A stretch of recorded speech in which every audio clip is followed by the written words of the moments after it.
ST घाटाच्या खाली आल्यावर सुजितला जाग येते. खडबडीत रस्त्यावर ड्रायव्हर सफाईदारपणे गाडी चालवत होता. बाहेर सगळीकडे अंधार पसरला होता. दूर कुठेतरी एक दोन घरातील दिवे चमकत होते. रस्त्याच्या कडेला असणाऱ्या झाडाच्या फांद्या गाडीला घासत होते. खिडकीतून येणाऱ्या थंड हवेच्या झोताने त्याला शिरशिरी येते. व्यवसायाने शिक्षक असलेल्या सुजितची गेल्या 3 वर्षातली ही तिसरी बदली होती. सतत होणाऱ्या बदलीमुळे तो कंटाळला होता. त्याच्या आयुष्यात स्थिरता नव्हती. यावर्षी त्याची बदली काळेवाडी नावाच्या गावात झाली होती. त्याला लवकरात लवकर कामावर हजर राहण्याबाबत कॉल आला होता. कंडक्टरने बेल वाजविताच काही अंतर जाऊन एसटी थांबते. मास्तर, काळेवाडी आली, घ्या उतरून, त्याने सुजितला आवाज दिला. आपली पुस्तकांनी भरलेली अवजड बॅग उचलीत तो खाली उतरला. तो उतरताच कंडक्टरने डबल बेल वाजवली आणि एसटी धुराळ उडवत निघून गेली. परत एकदा नवीन गाव, नवीन रस्ते. सुजित पाटील, घ्या आता याच्याशी पण जुळून, असं म्हणत त्याने घड्याळाकडे पाहिलं. जास्त वेळ झाला नव्हता. त्याची राहण्याची सोय गावातील चांगदेव नावाच्या एका माणसाकडे केली होती. गाव तसं लहानच होतं. पत्ता विचारित सुजित त्याच्या घरासमोर आला. त्याला पाहताच घरातून एक जण बाहेर आला. नमस्कार, मी चांगदेव. आपण सुजित पाटील का? हो हो, मीच तो, त्याला नमस्कार करीत सुजित म्हणाला. या ना आत या. त्याला घेऊन चांगदेव घरात आला. जुन्या पद्धतीचं ते एक कौलारू घर होतं. समोरच एक मोठं अंगण होतं. अंगणात बांधलेल्या गोठ्यातून गाई म्हशींच्या हंबरण्याचे आवाज येत होते. गोठ्याच्या बाहेर त्यांना लागणारी वैरण एकावर एक रचून ठेवली होती. घरातील एका कोपऱ्यात शेतीची अवजारे दिसत होती. घरात चांगदेवची आई, बायको आणि लहान मुलगा एवढे जण होते. चांगदेवच्या आईला बोलता येत नव्हतं. सुजितला दिलेली खोली लहान असली तरी एकट्यासाठी पुरेशी होती.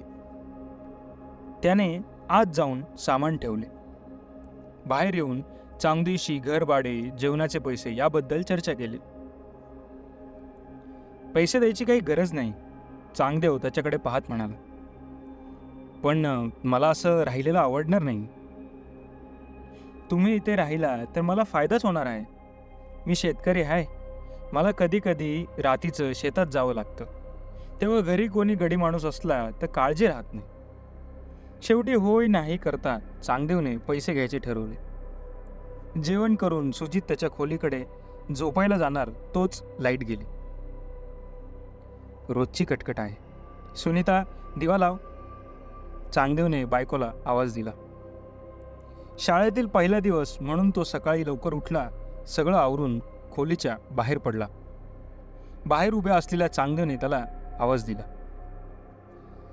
पोरांनो, हे तुमचे नवीन मास्तर. यांना जवळच्या रस्त्याने शाळेत घेऊन जा बरं. चांगदेव 1-2 मुलांना सांगत होता. मुलांबरोबर तो शाळेच्या दिशेने चालू लागला.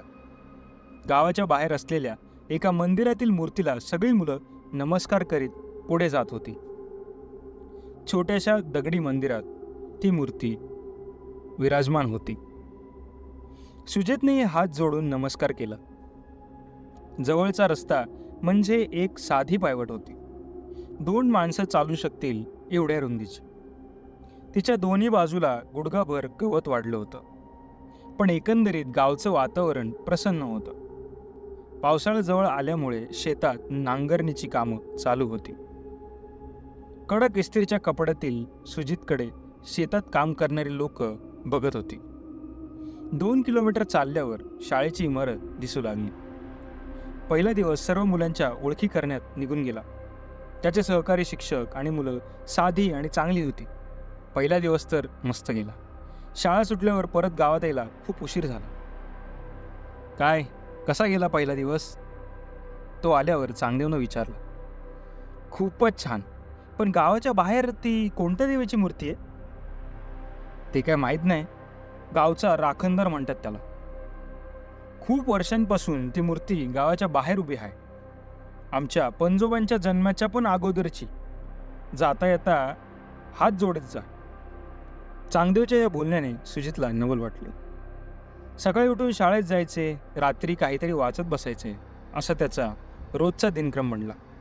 दिवस असेच जात होते. सुजित लवकरच मुलांचा आवडता शिक्षक बनला. त्याची शिकवण्याची पद्धत वेगळी होती. त्याच्या तासाला सगळी मुलं हजर असायची. गावाबाहेरील राखणदाराची मूर्ती दिसल्यावर त्याचे हात आपोआप जोडले जायचे. रात्री चांगदेव त्याच्याशी गप्पा मारत बसायचा. त्याच्या बायकोशी सुजितचं जाता येता बोलणं व्हायचं. त्याची आई मुकी असल्याने ती हातवरे करून बोलायची. तिची भाषा सुजितला समजायची नाही. गेल्या काही दिवसांपासून पावसाळी वातावरण निर्माण झालं होतं. अचानक आभाळ भरून यायचं, विजा चमकायच्या, पण पाऊस काही पडत नव्हता. 10वीची मुलं रात्र शाळेत अभ्यास करायला यायची. त्यांना काही शंका आली तर ती सोडवायला रोज एक शिक्षक त्यांच्यासोबत शाळेत असायचा. रात्री 7 ते 10 त्यांच्या अभ्यासाची वेळ होती. त्या रात्री सुजितचा नंबर मुलांसोबत थांबण्याचा होता. सकाळी आवरून तो बाहेर पडला. चांगदेव आणि त्याची बायको दोघेही शेतात गेले होते. त्याची मुकी आई नातवाला खेळवत होती. आज रात्री घरी यायला मला उशीर होईल, 11 तरी वाजतीलच, त्याने चांगदेवच्या आईला सांगितलं. तसं तिने डोळे मोठे करून त्याच्याकडे पाहिलं. हातवारे करत ती काहीतरी सांगू लागली. तिने भिंतीवर अडकवलेल्या कॅलेंडरकडे बोट केलं. त्यावर असलेली आजची तारीख ती दाखवू लागली. तारीख पाहिल्यावर त्याला समजलं की आज अमावस्या आहे. याचं सुजितला काही विशेष वाटलं नाही. ती काय सांगू पाहत होती त्याला मात्र काही समजत नव्हतं. हातावरील घड्याळाकडे इशारा करत खूप उशीर झालाय असं त्यानं सांगितलं. घराबाहेर आल्यावर वळून मागे पाहिलं तर चांगदेवची आई तोंडावर पदर ठेवून त्याच्याकडे पाहत होती. शाळेच्या दिशेने जाताना गावाबाहेरील मूर्तीकडे पाहून आपोआप त्याचे हात जोडले गेले. 10वीच्या मुलांनी रात्रीचा वर्ग खच्चून भरला होता. मुलं शांतपणे अभ्यास करीत होती. बाहेर वातावरण ढगाळ होतं. अधूनमधून विजा चमकत होत्या. मुसळधार पावसाची लक्षणं होती. 10 वाजले आणि एक एक करत मुलं घरी निघून गेली. शाळेच्या शिपायानं लाईट घालून वर्ग बंद केला. सर, पावसाळी वातावरण आहे, कधीही पाऊस पडेल. एक काम करा, आज माझ्या घरी थांबा. सुजितकडे पाहत शिपाई म्हणाला. अरे नाही नको, मी जातो. ठीक आहे, जर पाऊस चालू झाला तर परत या. गेट समोरील खोली तुमच्यासाठी उघडी ठेवतो, असं म्हणत शिपाई निघून गेला. सुजित शाळेच्या बाहेर आला आणि नेहमीच्या पायवटेवरून चालू लागला. सोसाट्याचा वारा सुटला होता. त्या माळ रानावर दोन्ही बाजूला गुडघ्यांपर्यंत गवत वाढले होते. पावसाची चाहूल लागल्यानं त्यातून बेडकांचे आवाज येत होते. अंधारामुळे चालण्यास हवा तेवढा वेग मिळत नव्हता. अंधार पाहून त्याला आठवलं, आज तर अमावस्या. तोच आकाशात लख्खन एक वीज चमकली. पाठोपाठ ढगांचा कडकडाट झाला. घाबरून तो जागेवरच उभा राहिला. काळ्या कुट्ट ढगातून पावसाचे मोठे थेंब पडू लागले. मुसळधार पाऊस पडत होता. अगोदरच अंधार, त्यात पाऊस चालू झाल्यामुळं समोर गडद अंधाराचा पडदा पसरला. डोळे फाडून पाहिलं तरी समोरचं काही दिसत नव्हतं. क्षणभरातच तो ओला चिंब झाला. कपड्यातून पाणी गळू लागलं. समोरच्या वाटेवर पाणी साचून चिखल झाला होता. शेवटी निसर्गापुढे आपण काय करणार असा विचार करत तो पुढे चालला. पाय उचलून पटापट चालला तर तो लवकर पोहोचणार होता. पण आता पाय उचलत नव्हता. बुटांना चिखल लागल्याने तो जड झाला होता. गुडघ्यापर्यंत पॅन्ट चिखलाने भरली होती. अंदाज घेऊन तो पाय पुढे टाकत होता. थोडा वेळ सरळ चालत राहिला. समोरची पायवाट कधी संपली ते त्याच्या लक्षातच आलं नाही. या भागात तो अगोदर कधीच आला नव्हता. गावात जायचा रस्ता कुठेच दिसत नव्हता. अचानक त्याचा पाय गुडघाभर चिखलात रुतून बसला. तो बाहेर काढायच्या नादात सगळ्या कपड्यांना चिखल लागला. कसलासा आवाज आला म्हणून तो शांत उभा राहिला. लक्ष देऊन तो आवाज ऐकू लागला. तो एक लहान मुलाच्या रडण्याचा आवाज होता. तो त्याच्या अगदी जवळून येत होता. त्यानं खाली पाहिलं आणि तो एकदम दचकला. त्याच्या पायाला पकडून एक मुलगा रडत होता. कोण रे, कोण रे तो? इथं काय करतोय? सुजितनं त्याला विचारलं. मी चुकलोय. मला आईबाबांकडे जायचंय. कुठे आहेत ते?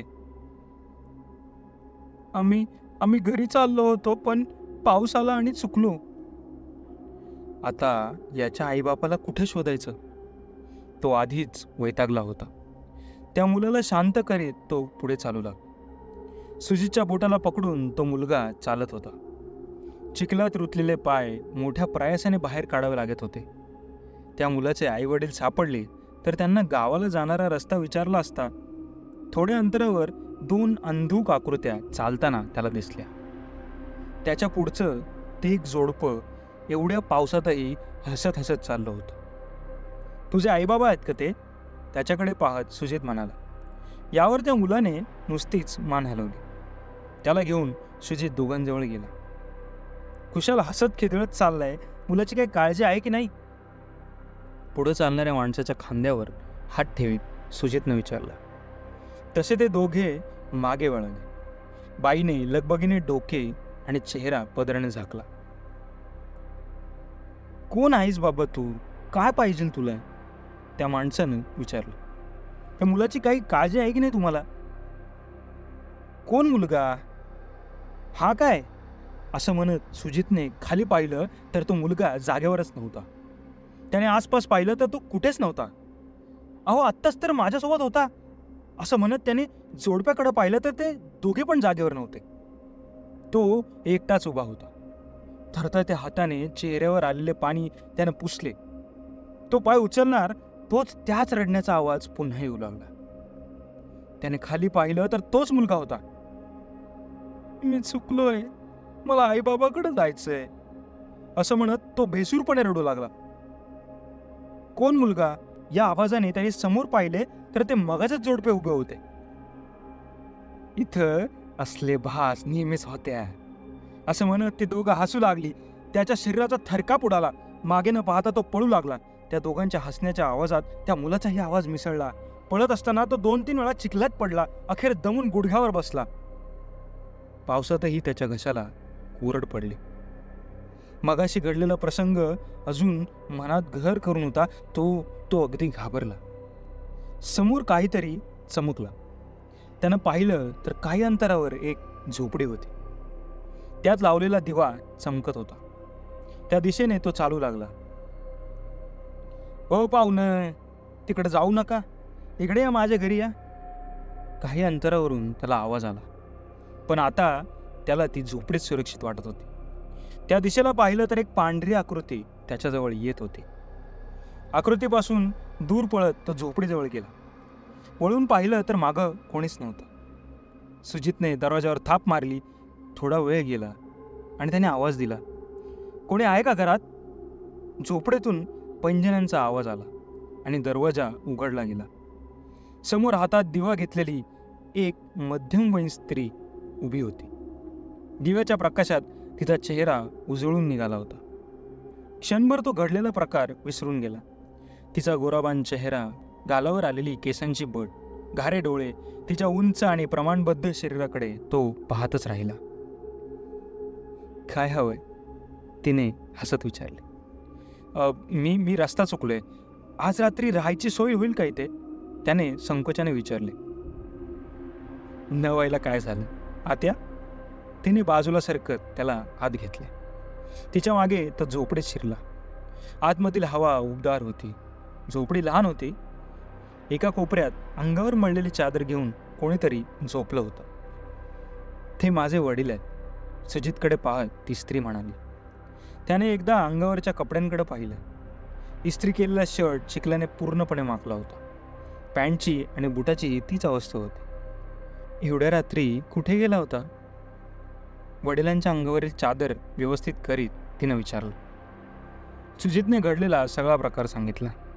इथे असे भास नेहमी होतात. बरं झालं तुम्ही इथे आला.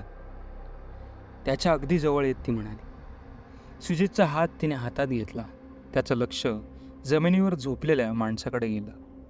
फाटक्या चादरीखाली त्याच्या शरीराच्या पांढऱ्या अस्थी दिसत होत्या. चादरीखाली एक सांगाडा होता. म्हणजे हे घर आणि ही बाई पण. त्याच्या कपाळावर घाम साचला. थोडं पाणी मिळेल का प्यायला? हात सोडवत तो म्हणाला. ती पाणी घ्यायला मागे वळाली. तेवढ्या धाडकन दरवाजा उघडीत तो बाहेर पळाला. थांब, तू वाचणार नाही, तिचा संतापलेला आवाज आला. त्यानं वळून पाहिलं तर झोपडीतून निघालेला काळा धूर त्याच्या मागे वेगाने येत होता. ओ पाहुणं, सांगितलं होतं ना तिकडे जाऊ नका, इकडे या माझ्या घरी. काही अंतरावरून येणाऱ्या आवाजाकडे त्याची पावले वळली. ती पांढरी आकृती हळूहळू स्पष्ट दिसू लागली. पांढरा शर्ट आणि धोतर घातलेला माणूस तिथे उभे होता. सुजित त्याच्याजवळ जाणार तो त्याच्या लक्षात आलं. तो माणूस विहिरीच्या कठड्यावर उभा होता. ही विहीर हेच त्याचं घर आहे. त्यानं मार्ग बदलला, पण आता त्याच्या पायाचा वेग मंद झाला. डोळ्यासमोर अंधारी आली आणि मागे वळून पाहिलं तर काळ्या रंगाच्या कित्येक सावल्या त्याच्या मागे येत होत्या.